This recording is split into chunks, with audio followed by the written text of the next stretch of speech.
Uma seleção de futebol sofreu 9 pênaltis em 17 jogos de Copa do Mundo. Pela taxa média, o esperado para essa mesma seleção eram 4 pênaltis.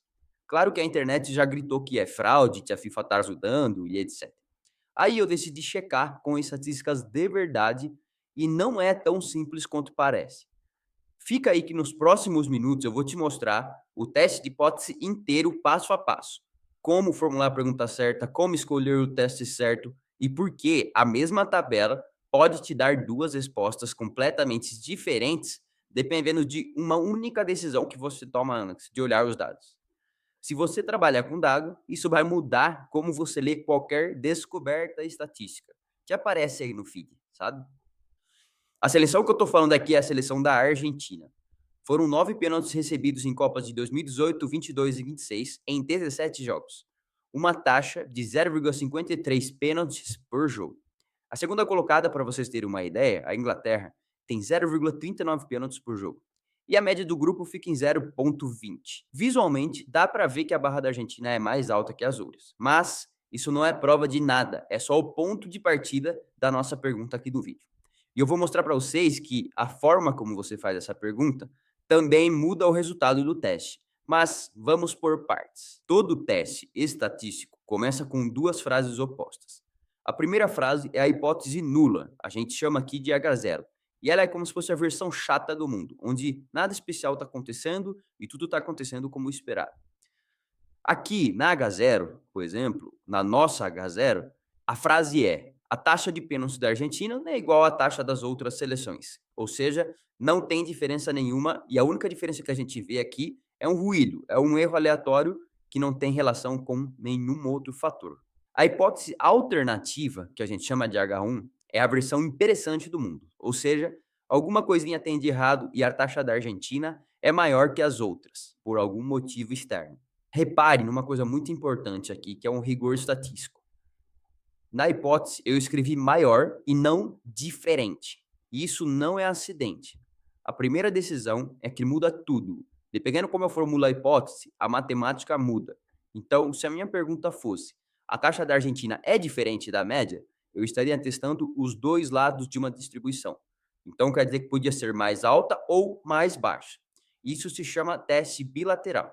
Mas a pergunta que motivou esse vídeo foi especificamente: será que estão favorecendo a Argentina? Ou seja, só me interessa o lado de cima. Isso é um teste unilateral. E um teste unilateral, com a mesma evidência, vai dar um p-valor menor, porque ele é mais fácil de dar significativo. Então, já na primeira frase do teste, a pergunta que você faz vai decidir o quão rigoroso o teste deve ser. A segunda decisão aqui muito importante é qual distribuição estatística descreve esse tipo de dado que a gente está analisando. O instinto de muita gente, inclusive o meu, na primeira tentativa, é tirar a média das taxas, calcular desvio padrão e ver quantos desvios a Argentina fica acima. Mas isso tem um problema. Isso pressupõe que os dados seguem uma distribuição normal, aquela famosa curva de cima. E aqui a gente não tem motivo para acreditar que isso é verdade. A gente não tem motivos para acreditar que aqui a distribuição seja normal, porque o nosso problema é de pênalti, que não é uma medida contínua. Pênalti é uma contagem de um evento raro. Com contagens, o modelo estatístico correto a se usar tem nome e se chama distribuição de Poisson. Essa distribuição foi desenhada exatamente para isso. Eu vou deixar um card aqui para você que não conhece distribuições de probabilidade. Enfim, ela foi desenhada para responder quantas vezes, por exemplo, um evento raro acontece num intervalo fixo.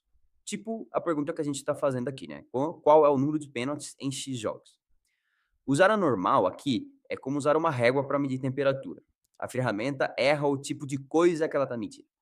E tem um motivo extra. Com poucas seleções na amostra, é impossível até testar essa distribuição normal. Então, a segunda decisão importante do nosso teste já é eliminar o caminho mais popular das redes sociais. Detalhe, a amostra pequena, aqui não se aplica o teorema central do limite. Então, a gente vai seguir com o teste usando a distribuição de Poisson. A terceira decisão é a que quase todo mundo também pula. Antes de olhar o resultado do teste, o ideal é que eu já decida o quão surpreso ou o quão raro deve ser o evento antes de eu dizer que não é só uma coincidência. Esse parâmetro ele tem nome e chama nível de significância, ou alfa. Na estatística, a gente usa muito esse alfa igual a 5%, porque a gente tem, de modo geral, que 5% já é uma coisa rara de se acontecer. Ou seja, se a chance de ver o resultado, por puro acaso, for menor que 5% e ele aconteceu, eu vou considerar que isso é significativo. Mas esse 5% é uma convenção e não é uma regra.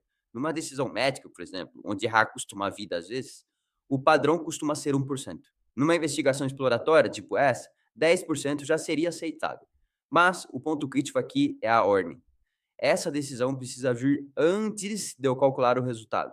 Se eu calculo o p-valor primeiro e depois escolho o alfa, que faz o resultado parecer bonito, isso tem nome também, se chama p-hunting, e é uma das formas mais comuns de mentir com estatística sem tecnicamente inventar nenhum número. Com essas três decisões tomadas, isso é, hipótese unilateral, o modelo que a gente vai usar, que é o Poisson, e o nosso alfa de 5%, agora sim, vamos para a conta. A taxa base das outras seleções é de 0,22 pênaltis por jogo. Aplicando essa taxa aos 17 jogos da Argentina, o esperado seria 3,7 pênaltis, e ela teve 9. Rodando o teste exato de Poisson, a chance de um time com a taxa base normal receber 9 pênaltis ou mais em 17 jogos é de 1,4%. Esse cara, 1,4%, é o nosso p-valor. E aqui vai a parte que quase todo mundo erra ao explicar o p-valor. Ele não é a chance da Argentina estar sendo favorecida. Ele é a chance da gente ver um time sendo favorecido se a hipótese nula for verdadeira. Lembrando que a nossa hipótese nula é de que nenhum time aqui é favorecido. Então, o p-valor ele é uma pergunta condicional e não uma probabilidade de culpa. Com 1,4% do p-valor que a gente encontrou, e olhando para o nosso alfa de 5%, ou seja, o nosso p-valor é menor do que alfa, a nossa decisão aqui é rejeitar H0, ou seja, o nosso teste ele é estatisticamente significativo. Mas tem um ponto aqui que eu escondi de propósito até agora porque eu sou brasileiro. Eu não escolhi testar a Argentina antes de olhar a tabela. Primeiro eu vi todas as seleções e a Argentina foi a que pulou os olhos como a mais extrema nessa taxa de pênaltis. E isso muda completamente a pergunta que o teste está respondendo. Então é o seguinte, sem a informação, a pergunta é: qual a chance da Argentina especificamente dar esse número por acaso? A Argentina especificamente. Com a informação, e eu falei que a pergunta muda, ela muda para qual a chance de qualquer seleção entre as que a gente está olhando aqui dar um número tão extremo só por acaso, já que eu estava procurando o extremo e não necessariamente a Argentina. Esse cara tem nome, esse problema, e ele se chama comparações múltiplas. E tem uma versão bem conhecida, inclusive fora da estatística, que é o paradoxo do aniversário. Então, duas pessoas específicas compartilharem a mesma data de nascimento é raro, mas em uma sala de 30 pessoas, alguém compartilhar data com alguém é bem comum. A correção matemática para isso, aplicando aqui para a nossa base de dados, transformou 1,4% em aproximadamente 14%. Ou seja, a mesma tabela, o mesmo cálculo de Poisson. A gente só está mudando a pergunta, se eu escolho o time antes ou depois de ver os dados. Mas com essa mudança, o resultado sai de improvável para incomum, mas plausível. Então, qual é a resposta final? Bom, tudo vai depender da pergunta que você está querendo responder. E essa é a lição estatística real desse vídeo. Muito mais do que caso de Argentina em si. Se você é a pessoa que quer seguir como uma pessoa que está suspeitando da Argentina especificamente, antes de ver qualquer tabela, que é o meu caso, então quando eu assisto jogos, para mim fica muito claro que existem algumas aplicações de regra que para a Argentina não se aplica, o p-valor de 1,4% vale e a conclusão é rejeitar H0 com folga. Mas, se você está tentando identificar se o processo, se a aplicação da regra da FIFA ali, né, de fato, não tem nenhuma tendência para qualquer time, não especificamente para a Argentina, mas se o processo de fato ele é justo, você tem um p-valor de 14%.